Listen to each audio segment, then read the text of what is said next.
Hi, Coleman. How are you? Good, thanks. I wanted to have a chat with you because our friend Josh told me that you've joined a guitar group and it sounds interesting. I'd really like to learn myself. Why don't you come along? I'm sure there's room for another person. Really? So, who runs the classes? He's called a coordinator. His name's Gary Matheson. Let me note that down. Gary... How do you spell his surname? It's Matheson.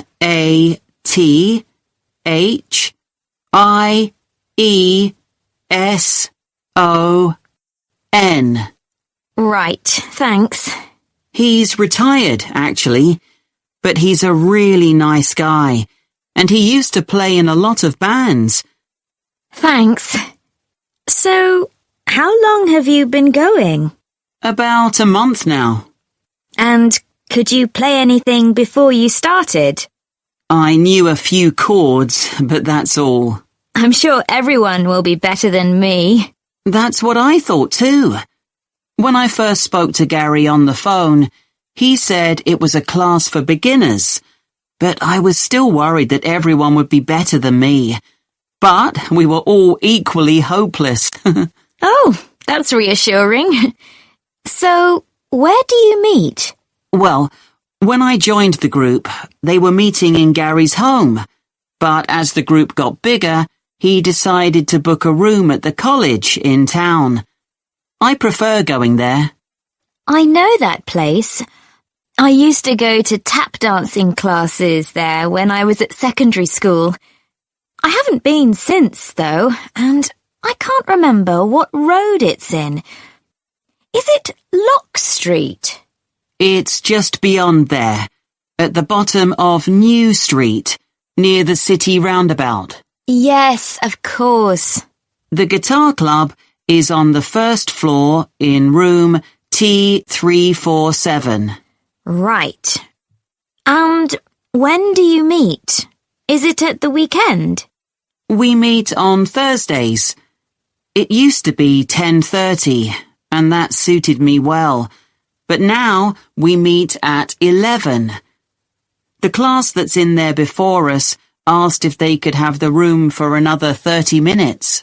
Oh, I see. Well, I'd love to come, but I don't have a guitar. Well, you can always buy a second-hand one. There's a website called The Perfect Instrument that sells all kinds of guitars, violins, and so on. I'm sure you'll find something there. So, what's a typical lesson like with Gary? Well, he always starts by getting us to tune our guitars. That takes about 5 minutes. Uh-huh. Some people have an app they use, but others do it by ear. Gary goes round and helps them. And while he's doing that, he tells us what he's going to do during the lesson. Right. First, we usually spend about 10 minutes doing some strumming. So, is that using... what are they called? Plectrums? No, we just use our thumbs. Oh, much easier. Gary reminds us where to put our fingers for each chord, and then we play them together. Sometimes we all just start laughing because we're so bad at keeping time. So Gary starts clapping to help us. Do you learn to play any songs? Yes, we do at least one song with words and chords. I mean, that's harder than you think. Oh, I'm sure it is. That part of the lesson takes about 15 minutes. He often brings a recording of the song and plays it to us first. Then he hands out the song, and if there's a new chord in it, we practice that before we play it together, but really slowly. Do you do any finger picking? That's the last 10 minutes of the lesson, when we pick out the individual notes from a tune he's made up. It's always quite simple. That must be hard, though. Oh, it is. But people like it because they can really concentrate. And if we're all playing well, it sounds quite impressive. The only trouble is that he sometimes gets us to play one at a time. You know, alone. Oh, that's scary. It is. But I've got used to it now. At the end, he spends about 5 minutes telling us what to practice for the following week. Well, thanks, Coleman. I'll go and have a look at that website, I think.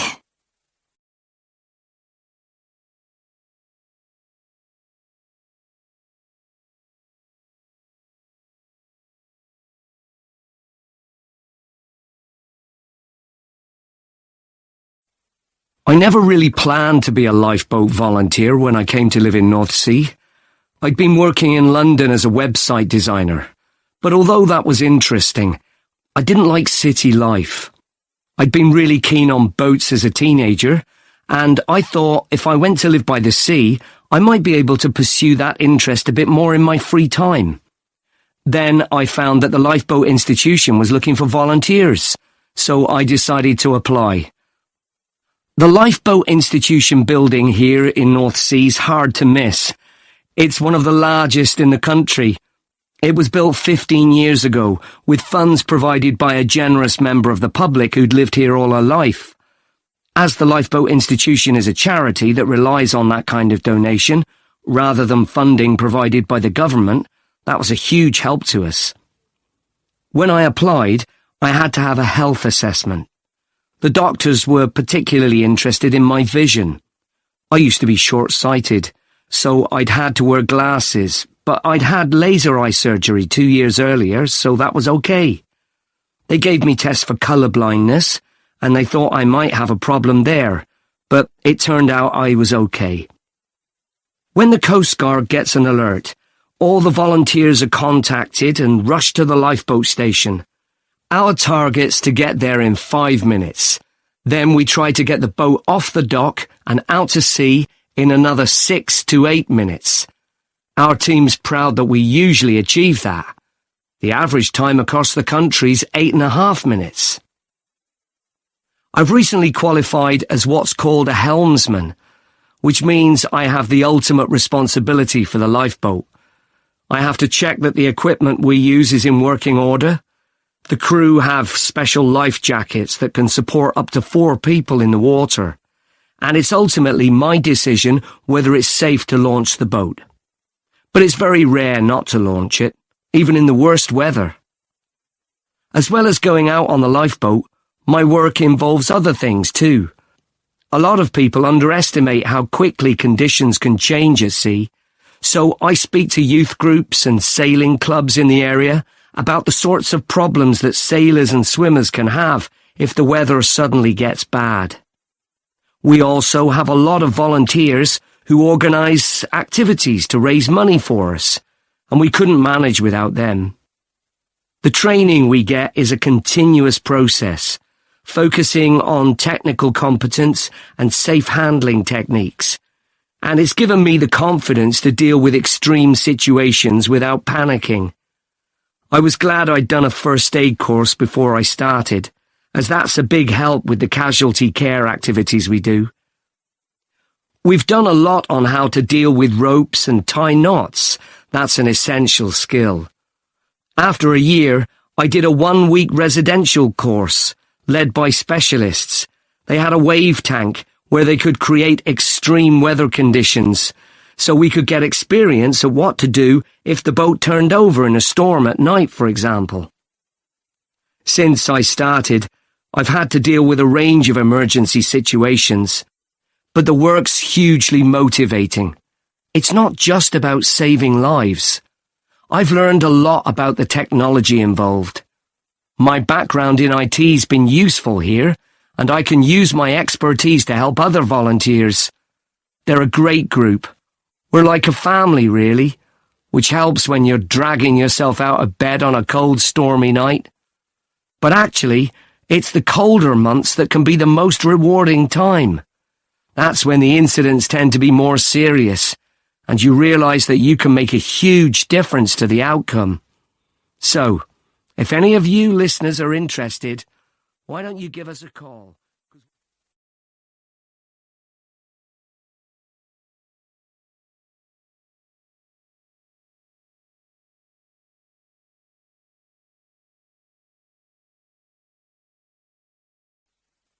Hi, Don.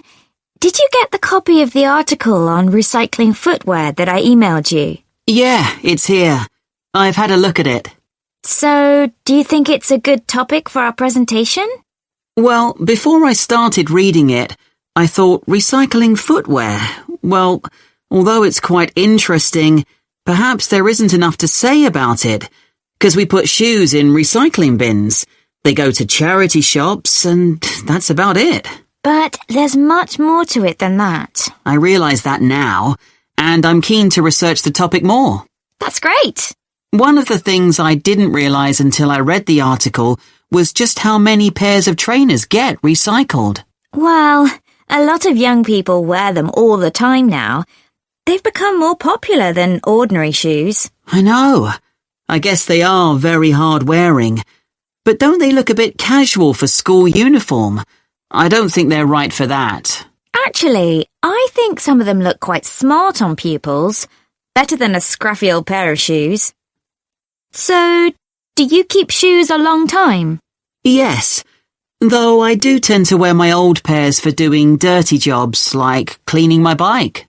I must admit, I've recycled some perfectly good shoes that haven't gone out of fashion and still fit, just because they don't look great on me anymore. That's awful, isn't it? I think it's common because there's so much choice. The article did say that recent sales of footwear have increased enormously. That didn't surprise me. No, but then it said that the amount of recycled footwear has fallen. It's 6% now, compared to a previous level of 11%. That doesn't seem to make sense. That's because not everything goes through the recycling process. Some footwear just isn't good enough to resell for one reason or another and gets rejected. So, let's find some examples in the article of footwear that was rejected for recycling. Okay. I think there are some in the interview with the recycling manager. Yeah, here it is. Let's start with the ladies' high-heeled shoes. What did he say about those? He said they were probably expensive. The material was suede and they were beige in colour. It looked like someone had only worn them once, but in a very wet field, so the heels were too stained with mud and grass to resell them. Okay. And the leather ankle boots, what was wrong with them? Apparently the heels were worn, but that wasn't the problem. One of the shoes was a much lighter shade than the other one. It had obviously been left in the sun. I suppose even second-hand shoes should look the same. Sure. Then there were the red baby shoes. Oh, yes. We're told to tie shoes together when we put them in a recycling bin, but people often don't bother. You'd think it would have been easy to find the other, but it wasn't. That was a shame because they were obviously new. The trainers were interesting. He said they looked like they'd been worn by a marathon runner. Yeah. Weren't they split? Not exactly. One of the soles was so worn under the foot that you could put your finger through it. Well, we could certainly use some of those examples in our presentation to explain why 90% of shoes that people take to recycling centres or bins get thrown into landfill. What did you think about the project his team set up to avoid this by making new shoes out of the good parts of old shoes? It sounded like a good idea. They get so many shoes, they should be able to match parts. I wasn't surprised that it failed, though.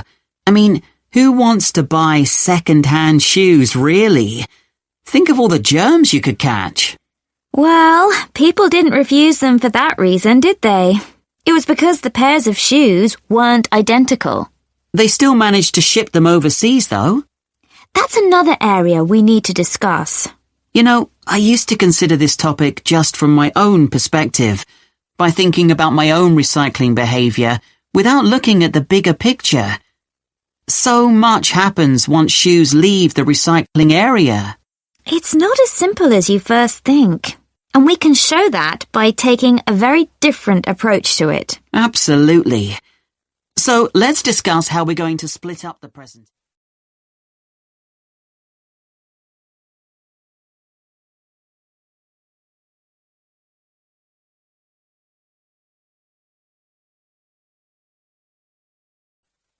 For my project on invertebrates, I chose to study tardigrades. These are microscopic, or to be more precise, near microscopic animals. There are well over 1,000 known species of these tiny animals, which belong to the phylum Tardigrada. Most tardigrades range in length from 0.05 to 1 millimetre, though the largest species can grow to be 1.2 millimetres in length. They're also sometimes called water bears, water because that's where they thrive best, and bear because of the way they move. Moss piglet is another name for tardigrades because of the way they look when viewed from the front. They were first discovered in Germany in 1773 by Johann Goetze, who coined the name tardigrade. As I say, there are many different species of tardigrade.